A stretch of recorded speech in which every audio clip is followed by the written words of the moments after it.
இன்றைய தினமலர் செய்தி வாசிப்பவர் பாலசுப்ரமணியன்.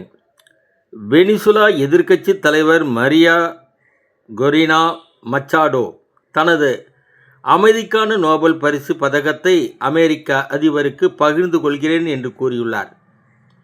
பிச்சை எடுத்தாவது அமெரிக்க அதிபர் நோபல் பரிசு பதக்கத்தை வாங்கியதற்கு பாராட்டுகள்.